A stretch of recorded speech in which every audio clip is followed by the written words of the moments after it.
Starting off this list in our number 10 spot, we have the eruption of Mount St Helens. Mount St Helens is a stratovolcano located in Skamania County, Washington. This volcano is best known for its huge and disastrous eruption on May 18, 1980. This photograph comes from photographer Robert Landsberg, who of course was in the area at the time of the eruption. Before the eruption, he had visited the area in order to photograph and document all of the changes that were happening.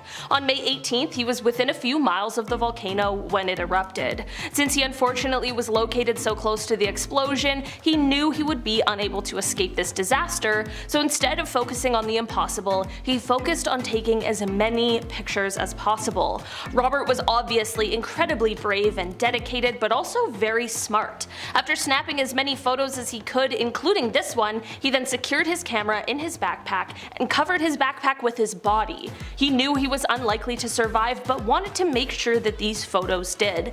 His body was found 17 days later with his backpack still underneath him.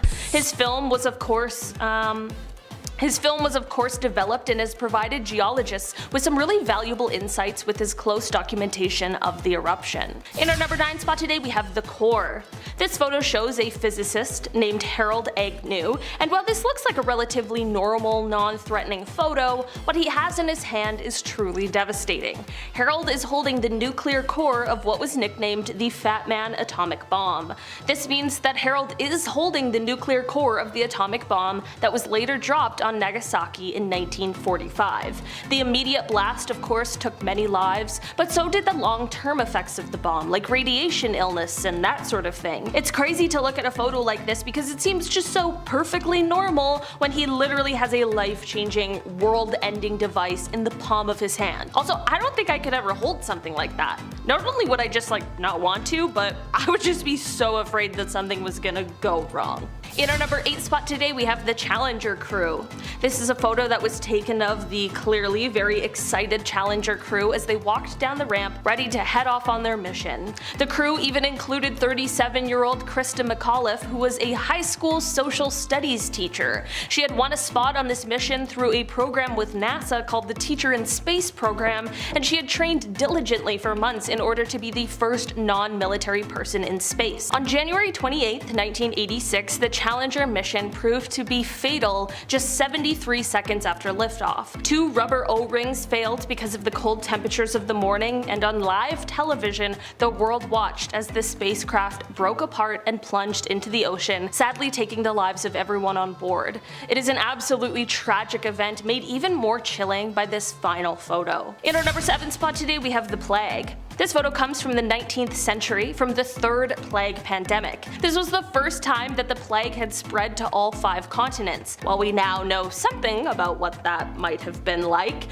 what we haven't had to endure are the doctors that dressed like this. This is a photo of the outfits and masks that plague doctors wore when they would come to your house to treat or diagnose you. The long beak-like noses of the masks are very creepy, but they were used to hold herbs and other nicely scented things because they believed that it would help ward off the bad air, which at the time is what they thought was causing the sickness. A pandemic certainly is bad enough. Thankfully, our doctors and nurses are just sticking to scrubs. In our number 6 spot today, we have the elephant's foot.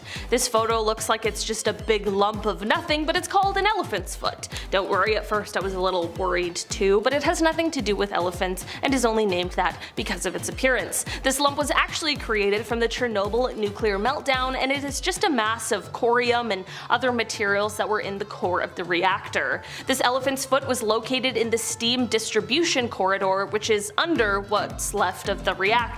While this mass doesn't produce as much radiation as it did before, it does still, to this day, produce a deadly amount. It is said that if you stood in front of it for just 300 seconds, that would be enough to get a lethal dose of radiation. It's kind of crazy that even though they knew this, they were still standing there taking pictures of it. But I'm just glad because we all now get to see it, and it gives us just a little more insight into what exactly happened that day. In our number 5 spot today, we have Mount Pinatubo. This is a photo that is showing Mount Pinatubo, which is located in the Philippines Philippines on June 15, 1991. That is the day that this volcano erupted into what would be the second largest volcanic eruption of the 20th century. Certainly impressive, also extremely terrifying. This photo shows the pyroclastic flow full of hot gas and rock being flung into the air. Eruptive activity in the volcano first started on April 2nd of that year, which prompted researchers to set up seismographs in the area. By June, the volcano was having a group of progressively shallower eruptions before, on June 12th, the volcano had its first spectacular eruption, which sent an ash column 19 kilometers up into the atmosphere. After more highly gas-charged magma reached the surface on June 15th, the volcano once again exploded, this time sending the cloud of ash 40 kilometers up into the atmosphere. Volcanic ash and pumice blanketed the surrounding area, and pyroclastic flows filled what were once deep valleys with fresh volcanic deposits. It was truly magnificent and extremely powerful, and this photo shows just that. In our number 4 spot today, we have the Pioneer's Defense. This photo is known as the Pioneer's Defense, and man does it ever look creepy. This photo comes from 1937 and it was taken by a Russian photographer named Viktor Bulla. This photo takes place in the Leningrad area, which is now known as St. Petersburg, which is the second largest city in Russia. The people in this photo were part of a group that was the 1930s Russian equivalent of our Boy Scouts, and it was called the Young Pioneers. The masks on their faces leave a very eerie feeling, and for a fair reason. These people were doing a military preparation drill, which is the reason for the gas masks. This photo was taken during a time where the country was under the dictatorship of Joseph Stalin, and the residents were constantly unsure of what was going to happen. The country was already seeing death, and people were already frightened just a few years before the start of World War II. In our number 3 spot today, we have the lipstick. This is a photo that comes to us from December 10th, 1945. If looking at this image gives you a shudder down your spine, that absolutely makes sense, as it was written by a terrible person known as the Lipstick Killer. This photo is an image of a note he left written on the wall at one of his crime scenes. The photo comes from the apartment of Frances Brown, as just before he wrote this message, he took her life. After this message was left, he ended up taking the life of one other person before he was finally caught by police 6 months later. The message scrawled in the photo reads, quote, "For heaven's sake, catch me before I kill more. I cannot control myself." It is an absolutely chilling note with a horrifying backstory. In our number 2 spot today, we have the acid drum. This photo comes to us from inside the house of another terrible person, the serial killer Jeffrey Dahmer, made very famous recently. This photo was taken from the inside of his home after he was found out and caught by authorities. Before his arrest, he was sadly able to take the lives of 17 different people. Although this photo might look kind of plain, the horrors are plentiful.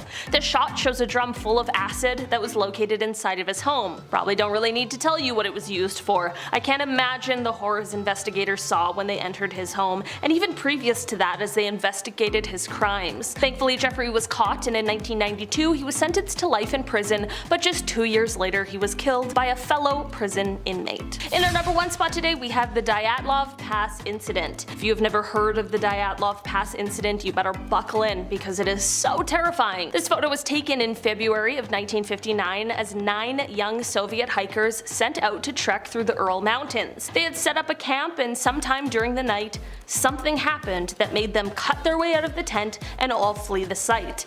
Leaving in such a rush, they were of course underdressed for the bitterly cold weather, and 6 of them ended up passing away from hypothermia, which is extremely tragic. The other 3, however, is where this story takes an even more frightening turn. Like I mentioned before, no one knows why they fled the tent in the first place, and the last 3 hikers were found passed away with severe signs of physical trauma that no one agreed on what had caused it. In 2019, the investigation was reopened, and just last year there was a conclusion that a kind of avalanche called a slab avalanche was the cause for these injuries. Before you come at me in the comments, I know that not everyone is convinced that's what happened, and I don't blame you. It's really strange. So, down below in the comments, let me know what you think. Let's solve this mystery once and for all together in the YouTube comments. Regardless of what happened, this whole incident was of course very tragic, but the mystery behind it definitely takes it to a very spooky place. Number 10, the Isolator. The last thing anybody wants to do after the almost 2 years we've had. Ugh. Though this looks like an object perfect for deep sea diving, it was actually built for desk work. Hugo Gernsback was a Luxembourgish American inventor, writer, editor, engineer, designer, businessman, and of course magazine publisher, because why not add one more thing to the list he's really good at. He started a magazine called Science and Invention, which encouraged scientific and amateur experimentation. This was one of the inventions published in the magazine and was revealed in July 1925. The main purpose was to block out all of the noise from the surrounding environment, narrow the field of view like horse blinders to improve concentration. But don't worry, there was an oxygen tube attached to help out the studier, so you know you could breathe while you're reading about Shakespeare or something. Number 9, Kangaroo Boxing. Link here. This next one looks pretty self-explanatory, but also it's very confusing at the exact same time. Kangaroo boxing actually became pretty popular in the 1800s. In both Europe and the United States, clowns and professional boxers would square off against marsupials in front of herds of people. It was actually started by a university professor just like as a joke, and then it really caught on. Who they cheered for? One can't be certain.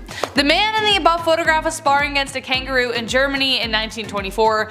Obviously, the sport did not continue as it was considered abusive to animals who clearly had no idea why this hairless being was all up in their space and trying to beat them up. I don't understand, this is just ridiculous. Number 8, children shipped in the mail. Picture here. Sounds ridiculous, is ridiculous. But did it happen? Of course it did. However, this picture was actually staged, but this actually did happen. Imagine your sister calling you and telling you your nephew is visiting, and then minutes later the doorbell rings and your nephew is just like chilling with some packing peanuts in a cardboard box. Well, not quite. The postman had to play a kind of babysitter a bit. Shortly after package delivery, a revolutionary thing on its own, was introduced, a couple in Ohio sent their infant son to their grandmother's via postman in 1913. It cost 15 cents plus $50 insurance. Once this oddball story got out, the trend caught on. Regulations were vague about what you could and could not send via post, so why take a bus when you could take a postman? Rural townships also usually knew their postmen really well, so they'd be like, oh come on Joey, here's 15 cents, take little Timmy to my aunt's, I don't know. So they trusted them, they weren't just passing them off to strangers. However, eventually new regulations came out banning the practice. Finally, because it's just weird. Number 7, mummies for sale. Considering the frenzy that people get into when archaeologists discover a new mummy, you might be surprised to learn that this picture is actually a street merchant selling mummy merchandise of actual mummy. During the Victorian era in the 1800s, Napoleon's conquest opened the gates of Egypt to the Europeans, making mummies a really hot commodity. Like imagine somebody uncovering your aunt and going, ooh, we could sell her. Weird, right? Like 1,000 years from now? They could be purchased from street vendors, just as you see from this photo. The Euro elite used to even have mummy unwrapping parties, which is exactly as it sounds and not what you would expect people to do with a corpse. But even weirder than that, people actually thought ground up mummies had medicinal properties. It was so popular that it even instigated a counterfeit trade to meet the massive demand for magic mummy ground stuff. What did the counterfeit trade involve? The flesh of beggars instead of mummies. All that behind one picture. Number 6, half and half. This next one actually has a kind of sad story behind it, but paints a very clear picture of the division between Catholics and Protestants, and actually just religion in general. This picture depicts 2 graves in the Netherlands, one belonging to a Protestant and the other a Catholic. In 1842, a 22-year-old Catholic noblewoman fell passionately in love with a 33-year-old commoner, a colonel in the cavalry who was also Protestant, a big no-no. Their marriage was a total scandal, but they said screw you to their peers and stayed together for 40 years. The woman's husband died in 1880, and to forever unite them, she built a grave that would forever keep them together even though they were apart by a wall. The old cemetery was strictly divided into Catholic, Protestant, and Jewish sections, so these two monuments were built so they could forever be together. Does anybody have a tissue?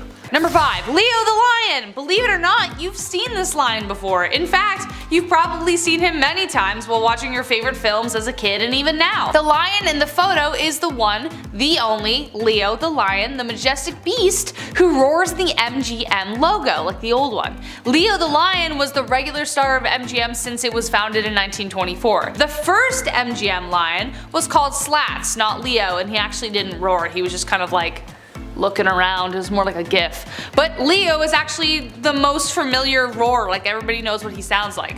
But who is the man having tea with such a lion? Well, that of course is Alfred Hitchcock, the king of thrills. This photo was taken in 1957 of the two legends posing to enjoy a hot cup of British tea. Number 4. Walter Yeo. Though the picture itself is a little disturbing, it signifies a life-changing moment for Mr. Walter Yeo and also for thousands more. This was one of the world's first plastic surgery procedures. Walter Yeo had suffered a dreadful accident while manning the guns on the HMS Warspite during World War I. He lost both his upper and lower eyelids in the event. A year later, however, he met Sir Harold Gillies, who would be considered the father of plastic surgery. His idea was to take skin from another part of Yeo's body and place it over the area in like a mask-like shape, as you can see in the photo. Dr. Gillies then went on to carry out the surgery on 5,000 injured men from June 1917 onward. And thanks to his work, thousands of people have benefited since the years of the war. Yeo himself lived until he was 70 years old. Number 3. The Dinosphere. The car of the future that really never made it there, and we can see why. Every car we have today has 4 wheels, not just one. Some have more than that now, it's getting confusing. But in the 1930s, J.H. Purvis had a vision. He called it the Dinosphere. It was a large wheel with a cabin in the center for the driver and the passenger to sit. Funny enough, it did actually work. Check this out. But did anyone else notice the problem with driving it? Yeah. You have to drive like Ace Ventura with his window open because it broke, you know what I mean, that scene? Exactly. In order to see past the giant wheel spinning in front of you, you have to kind of rubberneck it out to the side. JH made 2 prototypes, one ran on gasoline and the other ran on electricity. He even designed a kind of bus version that could fit more passengers, but it still needed mini stabilizer wheels, so it had like 6 by the end of it. Do I kind of want one though, because it looks fun? Absolutely. Would I want to take it on a road trip across Canada? Absolutely not. Number 2. The Hindenburg Disaster. Based off the title, you already know that this is a picture of the Hindenburg Disaster because I already said it. Spoiler alert. The Hindenburg was the largest dirigible ever built and it was the pride of World War II. Yahtzee, Germany, you know which one I'm talking about. But YouTube gets mad. The first successful airship was constructed in 1852 by Henry Giffard, but the problem was he used hydrogen. This made both French and German designs of the craft susceptible to explosions if something went wrong. Hence, Exhibit A. What you are seeing in the photo is the direct aftermath of a devastating accident. On May 6, 1937, the dirigible touched a mooring mast in Lakehurst, New Jersey, sparking the explosion, which took the lives of 13 passengers and 21 crew members. Something as simple as a small spark from the engine ignited the hydrogen core, and the craft fell 200 feet to the ground in flames. And last but not least, number 1, Spectators. This is the photo taken at the trial of Al Capone. Yeah, it suddenly makes a lot of sense as to why people are covering their faces. When someone says to you 1930s gangster, Al Capone probably jumps into your head. He was deemed public enemy number 1 by the US government for bootlegging and other illegal rackets during Prohibition. The terror the ruthless gangster incited in the city of Chicago is evident by this image. Witnesses and spectators of the trial covered their faces so they wouldn't be recognized by Capone's vengeful accomplices or Capone himself. Behind those fedoras may lie other criminals yet to be unmasked, or civilians scared of a Tommy gun waking them up at night. Either way, you know he must have been one terrifying dude. Authorities did everything they could to catch him, but he would always slip right through their fingers. Finally, his reign came to an end in 1931 when they caught him on income tax evasions of all things that landed him an 8-year sentence. Number 10. Demonic boy photo. Alright, scary as hell right off the hop. It doesn't matter where or when, but odds are you've seen this photo at some point in your life. It's pretty haunting, it's kind of hard to forget. Check it out. You know when you see a photo, sometimes you just get bad vibes, like it registers in your brain as something real and scary. You want to find something about this photo that looks fake, but it's hard. This photo here was taken inside the Amityville house back in 1976, the real house. It appears to be a young boy with glowing white eyes. Kind of hard to forget. It was taken with automatic cameras equipped with infrared, so nobody actually took this themselves, it was just set up. It makes it even creepier that the boy looks like he's peeking around the corner. Makes my heart race just looking at that photo right there. A photographer named Gene Campbell operated this and got this photo. See, Gene was working with paranormal investigators Ed and Lorraine Warren at this time, the famous duo, now rocking the big screen Conjuring universe. They were on this case in real life. This photo was then revealed 3 years later on the Merv Griffin show. Imagine tuning in, watching TV on the Merv Griffin show, and then all of a sudden you see the ghost of John DeFeo. That's nice. Yeah, many believe this is the ghost of one John DeFeo, one of the boys who lived there prior to that 1974 horrible event. We're still trying to cover this. What do you guys think? Elaborate hoax, or perhaps this photo is one solid piece of evidence that the Amityville house was and still is indeed haunted? Number 9. Valard Vault. Over the pandemic, I spent a lot of time playing video games. Chris and I actually just talked about video games for like 8 minutes straight before we click record, so that's pretty funny. Some of my favorite games always have a similar theme. They always have this post-apocalyptic feel. It's always just barren wasteland with like one dog as a survivor and you have to like go and eat scraps. Yeah, Fallout, it's a great game. There's shelters with survivors or even vaults. It's stressful, but it's engaging, right? Searching around. Now in real life, we do have a global seed vault, and it's deep in the Arctic Circle on the island Spitsbergen. Now in this massive bunker that has since been deemed the Doomsday Vault, great name, really rolls off the tongue there. This is where humans will store food crops. It contains 100 million seeds. So if the earth all of a sudden, gets wiped out, or even if all the ice melts and it floods and everything goes to quickly, this vault will still be good to go. All that water that just, flooded the rest of humanity will then regrow the earth with all of these seeds, ideally. It sounds like a fun, cute way to get humans to think about the future. You're like, hey, throw some seeds in, make a wish. But I'm concerned. Is there something we don't know? How soon is this gonna happen? Why is everybody involved in this little seed heist? Number 8, Plutos Gate. Number 8, Plutos Gate. It rhymes, what's up? Also known as the Gate to Hell. Okay, that's horrifying. These ruins discovered in Turkey back in 1965 are beautiful, but they're also cursed. Historians believe that the site is the ancient city of Hierapolis, and if you're thinking about visiting these eerie ruins, well, you better leave the family pet at home. Yeah, any and all animal that enters these ruins, they also meet instant death. Sparrows were tossed in, and then they immediately stopped breathing and they dropped. This was horrifying locals, so they had to resort to science. Scientists have figured out the solution, and it's still pretty haunting. They measured the CO2 concentration, and it turns out while the sun is up, it burns away the gas, but at night, when the temperature drops significantly, the CO2 becomes heavier than that of air. Then it creates this deadly gas cloud on the floor, and then when the sun rises back up again, the concentration of CO2 hits 35%, so it's deadly enough for animals and sometimes even humans. Yeah, just stay away from anything called the Gates of Hell.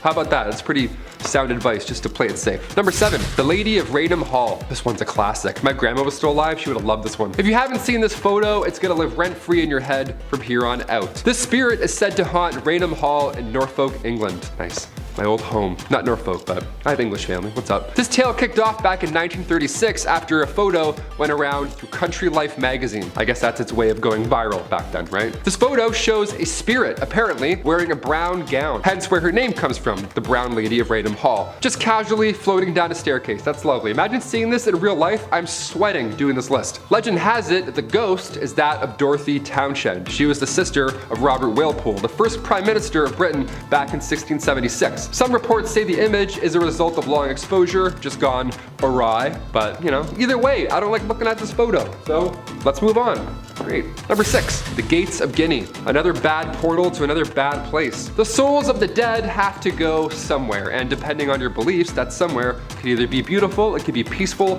or it could be absolutely terrifying. Who knows? One of the three. In the world of voodoo, that place is an underworld called the Gates of Guinea. And here is the front door. Yeah, located in Louisiana, this tomb, that of voodoo priestess Marie Laveau, is apparently the entrance to these deep waters, this twilight realm. And some voodoo followers try and open these gates to access the souls of the deep. And apparently the goal after that point would be to use the dead almost like zombies, like your own little personal zombie army. So that's horrible, I guess. Number 5, Backseat Driver. This photo here is from 1959, and it certainly looks like it. It was taken by a lady named Mabel Chinnery, and the photo, at first glance, is just a classic 60s shot of a man in a car. That man was Mabel's husband. Now, the man in the back seat, however, we have no idea who that is. Apparently they weren't there in real life. Her husband was the only one in the car at that time. And also, that's a pretty tough angle. If you wanted to recreate this photo with your friends after work, it would be hard. You have to really line something up there. Some Edgar Wright shot has to happen, you know what I mean? It's like he's appearing to us through the seat almost. So either this is a lie, and there was indeed a man sitting in the back left seat, or like Mabel believes, this is her dead mother-in-law. Now, if she had said father-in-law, I'd think maybe it's a spirit, but this for sure looks like an older man with a collar. So we don't know. A lot of ghosts just like to hang around. Honestly, Mabel, just see a priest, just to be safe. Number 4, Ghost Pilot. Oh, this one gives me the absolute creeps. I'm hoping it's just a friendly ghost, but really, you never know. I never know. I don't know. I don't want anything to do with any ghost, but sometimes they're friendly, apparently. Any sort of spirit, I don't welcome. There, I said it. The Ghost Pilot is a photograph that shows a spirit from 1987, when a woman named Mrs. Sayer was visiting an airfield in England. So of course she did the tourist thing and she got a photo in the cockpit, as we all do. Especially now if you're seeing Top Gun, I'd be like, yo, get a photo with me. But while you're sitting in there getting that tourist photo, do you ever think of who may have sat there before? It's kind of creepy, right? People swear the Titanic was a cursed ship and that spirits were responsible for the ship's bad luck. I personally believe it was the iceberg, but you know, I'm open. Next time you want to sit in the pilot's seat, look around for spirits. This image was developed and it appears somebody or something is in the helicopter with Mrs. Sayer. Yeah, nothing like finding out after, eh? Oh. Number 3. The Spectre of Newbie Church. This one comes from 1963, so it's a little more recent, but even so, this is one of the most convincing on this list, in my humble opinion. Reverend K.F. Lord took this photo in the Newbie Church in England. England's a hotspot for ghosts, eh? Damn. And Lord ensures us that this photo is 100% real. I mean, to be fair, it looks like the spirit is facing the camera, so I don't know. It's a great frame, but I'm still believing. The whole Plague Doctor vibe going on here, that's what makes me feel gross here. Anything with Plague Doctors is always giving me the creeps, so I can't even look at this photo. The figure seems to be standing on the first step to the altar, yet somehow it is still taller than the actual altar itself. We think this being, this ghost, is about 9 feet tall, so whoever faked this, if that is the case, they must have been on stilts or something. Also, stilts and a sheet over your face on a staircase? I don't know. I don't think anyone faked this. That's for sure a very tall demon. Drink your milk, then you'll be tall and strong in the afterlife, just like that demon right there. Number 2, the Paris Catacombs. As above, so below is an underrated horror film. It's very good. If you haven't seen it, go check it out. Makes you all sweaty and not nice. In the movie, a team of explorers accidentally go too deep when exploring the Paris Catacombs, and in turn they have to face their own hellish nightmare. I'm not going to give anything away. Well, this is not too far-fetched, it seems. In what feels like a never-ending maze, the tunnels underneath Paris stretch for hundreds of miles. See, originally the tunnels were built for Paris stone mines, but near the end of the 18th century, it turned into something a little more haunting. Cemeteries at this point in history were starting to fill up, and I mean that in a literal sense, like bodies. It was gross. We didn't know what to do, right? Humans didn't figure out the cleanliness thing for a while, so bodies would be laying on the side of the road. So the solution here was to use these catacombs, right? These tunnels have been there for centuries, so you might as well put them to good use. And by good use, I mean arguably the scariest basement in the world. Just walls of skulls. What could possibly go wrong? So haunted. Never go in there, so haunted. Do you live in Paris? Have you seen this? Has anyone actually been down there? I want to hear your account. Comment down below, because that's a scary movie, man. That's really not great. And finally, number 1, Chernobyl. One of the greatest nuclear disasters ever in history. On April 26, 1986, reactor number 4 at the Chernobyl power complex exploded due to unstable and low power levels. Reactor 4 had been shut down a day before due to maintenance, and the next day at 1:23 a.m., radioactive debris compiled of fuel and reactor components just rained down all over the building. It's a nightmare scenario. Toxic fumes were carried from the wind, and after just 4 months, 28 workers had died due to radiation exposure. Eventually, they had to evacuate over 100,000 residents, and to this day, that zone is a no-go. Reactor 4 will stay highly radioactive for another 20,000 years, so No time soon. Let's not head back there anytime soon. Starting off with S for secret. Alrighty, so here is from the Polish Constitution Day celebration in Chicago, specifically the one from 1978. On the left there, all washed out and crappy old flash display style, is First Lady Rosalind Carter. The guy shaking her hand, or rather just holding it and staring off camera like a waiter just went by with a tray of warm sausage rolls he wants to really get into, is John Wayne Gacy. And if you're also thinking, yo, what is up with this guy being in so many random famous photos, you're absolutely right, and it's genuinely strange how photographed and out there Gacy was. By the time this was taken, he had already killed over 20 people. Also, when he wasn't side hustling as a clown, he was super active in the government and politics, thus why wearing the S on the lapel. It was given to him by the Secret Service to indicate special security clearance, so the S literally does stand for secrets, both the US government's and his own, whose secrets are worse though, huh?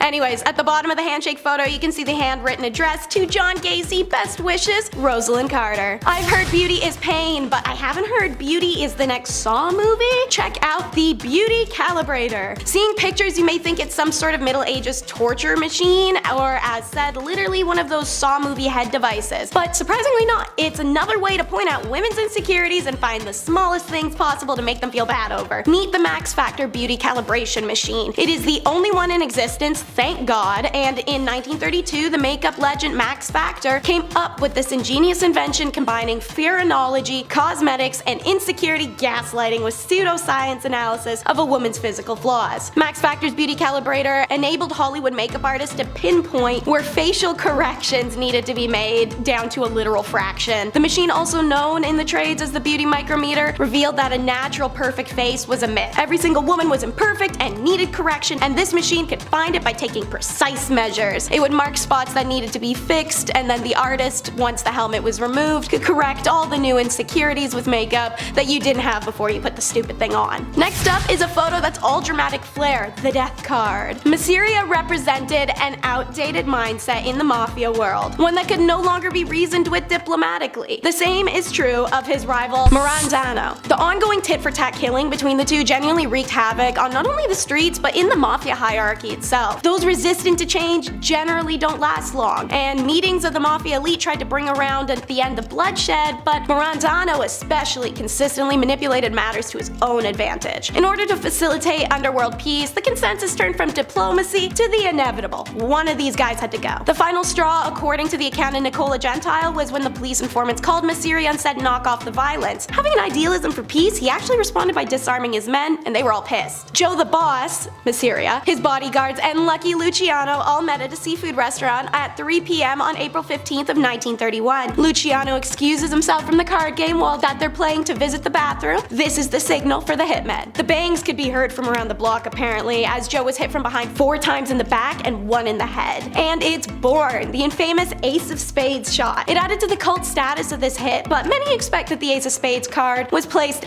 between Masseria's fingers after the hit by a photographer just for the shock factor of the press. Next is a series of photos recovered before they could be lost. Holes in a window. Former LAPD reserve officer turned photographer Merrick Morton was faffing around in the LA Police Department when he comes across a stash of LAPD crime photos ranging in the dates of 1920s all the way to the 1970s. These were cellulose nitrate based film, and the negatives were so decomposed they're deemed fire hazard, but Merrick saw enough of the few stills to know that they'd be an absolute effing gold mine. Working with Phototeca Photo Digitation Service and the US National Film Archive, the photos were given a new life. This collection is NSFW, and there are hundreds. Now spruced up, the macabre photos are mostly crimes, and many of them violent and depicting the bodies or surviving victims' injuries. Obviously, the ones you're seeing on screen as I'm talking are tamer, such as my choice, the one you're seeing now, holes in the car window. Something about it gives me a deep sense of discomfort, thus the choice. The collection contains recognizable crimes and faces too, an unusual photo of Malaya Nurmi dressed as Vampira, pictures of comedian Lenny Bruce's OD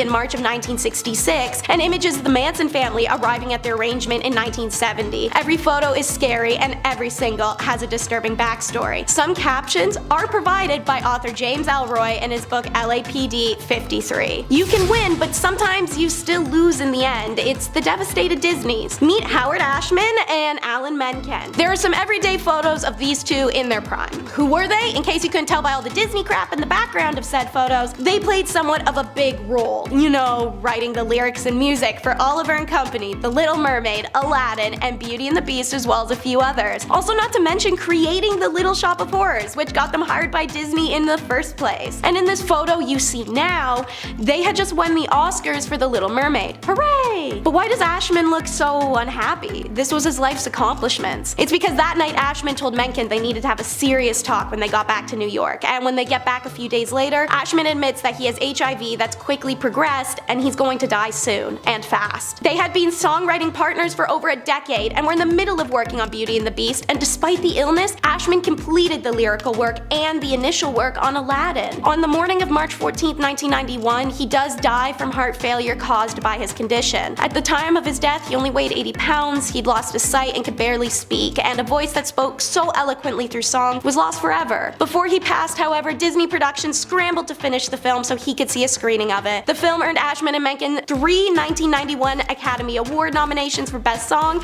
and the title song winning the award. Perhaps most amazingly, Beauty and the Beast was the first animated film ever nominated for an Academy Award for Best Motion Picture. So it looks like a photo of two men achieving their wildest dreams, but it's a record of their last normal moment together. Oh look, it's the D-Bags day off! Camp staff! Check out this jolly-go-lucky group. They got the day off of work because the weather was nice for the first time in a long time. During the wartime, that must have been awesome, especially being young. Finally shirk responsibility, maybe go get a pint, have a picnic, hang out with each other, maybe get a little frisky, lavishing in the sun. I'm done looking at them. In fact, I'm sick by having to look at them. When that group of people is gonna have lighted and silly summer fun on a day off, they're going back to their jobs at the camps of World War II to do exactly what you're thinking they would be doing for work when I say they work at the camps of World War II. And they enjoyed it. This wasn't one of those mandatory war jobs or excuses you can make up for following orders. These young adults, who may as well be the grandmothers, grandfathers, or great-grandma or pa of people even watching, chose to do this job and actively enjoyed it. So this is a good reminder it's not that far in the past, and these people most likely took lives shortly before or after this photo was taken. Did Halloween come early, or is it just Sylvester Claws? Yeah, so I chose this photo out of, trust me, like thousands of equally creepy ones because I feel it truly captures the what the bleep factor this holiday has. And they do it every 31st of December to 13th of January. The Sylvester Clausen of Ernach and the surrounding area Appenzell custom that is famous throughout Switzerland. The custom derives its charm from the unique blending of contrasts such as nature and art, mystery and tradition, harmony and anarchy. The Sylvester Claws that usher the old year out and ring in the new. There are 3 types of these clauses: the beautiful, the ugly, and the pretty ugly. Common to all the clauses are bells in various shapes and sizes that they wear on their bodies. Their rituals begin in the early morning each day. The various Schupel meet at the village square before each group goes its own way. A group will pull up in front of your house, then hop around and jump up and down to make their bells ring, and then they start yodeling at you. You listen to the yodel, they say Happy New Year, give you some cash, some liquor you have to drink from a straw, and then they just leave. Dark backstory gossip, however, in times of poverty and hunger, which afflicted the region frequently, Clausen was a way to earn a little extra money, and in the 1930s, what was known as Belchel Claus, aka the Beggar Claus, began to appear on the streets. Essentially homeless Santa Clauses, but Santa looked like that. As a result, the influx of beggars in the Claus Guide resulted in heavy restrictions, and in the 1950s, the custom had nearly died out. It's only thanks to the initiative of individuals in the 1970s that this got to come back and enjoys enormous popularity today. Somebody come get their creepy uncle. Cannot tell me this isn't the energy this photo gives. Creepy uncle. The woman is unidentified, but definitely a follower to be able to handle that guy's BO and greasy hands on her. It was taken of the Children of God leader, David Berg. This group started in 1968 in California after Berg claimed God himself had gifted him with prophecies. In reality, Berg started making extreme demands of his followers, give up their money, worldly possessions in exchange for limited outside access, horrible cramped living conditions, brainwashing, and would make this group famous for really bad reasons I can't and would rather not get into. Former members of COG have been outspoken about the childhood they suffered growing up in the communes. Actress Rose McGowan, the most famously outspoken, published her story of 9 years in the group. Actors Joaquin and River Phoenix, also raised in the cult, had it harder than Rose, and that trauma plagued River especially. He was actually the original heartthrob of the 80s and 90s, a role, fun fact, DiCaprio only managed to take once River's substance addiction caused by his traumatic childhood unfortunately took his his life. So more of an unfun fact, but the matter stands that River painted the way for DiCaprio, and this psycho ruined a lot of people's lives. Have you ever seen a photo you can feel? Before you see the photo itself, you're gonna learn about the man in it. So, Joseph Goebbels, a National Socialist politician and propagandist who held multiple high-rank roles in the Yahtzee party. As a party chief for Greater Berlin, 1926 to 45, Reich leader of propaganda, 1929 to 45, and in 1933, the push-broom mustache twit appointed Joseph the Minister for Propaganda and Public Enlightenment. He was a devout, unbridled through and through bigot, a tireless agitator, and the propaganda this man designed, wrote, and funded had shipped through dozens of countries and shaped the perspective of Jews in a way that can actually never be undone. It's this propaganda many people still cite when asked for factual basis or logical argument as what Jews had done oh so wrong. It's Joseph who orders the mass burning of literature, who sentenced thousands to death, and who made up lies to ensure hatred, a hatred that still stands today. And I want you guys to see how he looked at them. So here is the photo, finally. This is a picture of Joseph Goebbels taken only seconds after he found out the photographer was Jewish. In this photo, you can feel it, and it's effing terrifying. And now, the last photo is from El Monte, 6 May. That's the date written on this photo from the LAPD Collective, and it's the only other photo from said collection I chose to put on this list aside from the holes in the car window. As follows is the photo and James Elroy's written description of it. This is a detective modeling a mask worn by Baxter Shorter's crew. Shorter was in a gaggle with Emmett Perkins, Jack Santos, and Barbara Graham. The three of them then killed an old woman named Mabel Monahan on 9 March 1953. Shorter was appalled by his gaggle's violence. He ratted the others out, and Santo and Perkins kidnapped him in front of his pad on Bunker Hill, took him to the mountains, and killed him. Shorter had a sister that lived in El Monte, and they were hunting through it for evidence. This mask was in her pad. James Elroy. If Mabel Monahan's former son-in-law Tudor Scherer hadn't been a Las Vegas gambler, the 60-year-old widow probably would have never been killed. Also, if she didn't stay friends with him after he divorced her daughter, that'd probably have helped. But she did, and people found that weird. So there had to be something at play, right? Maybe Scherer trusted her so much he stored his 100 grand floats there. Ex-cons Emmett Perkins, John True, and Jack Santos think that, and they plan to take it. Barbara Graham joins the group to be their key into the door. Mabel takes a while to open up, but Barbara persuades her with the story of a broken down car and pleas for the phone. Mabel was reluctant, but the young woman was alone, and the widow knew firsthand how scary it could be for a woman to be on her own at night, so she let her in. And in comes John True, Jack, Emmett, wearing rubber masks. We're gonna take a pause. Ladies and female presenters, our own sex does not guarantee our safety, and you can't predict anyone's intentions. Please trust your gut if it says don't open that door. Mabel is struck on the head, left gagged and bleeding in the hallway. The group ransacks her home for a safe that never exists and panic when there is none.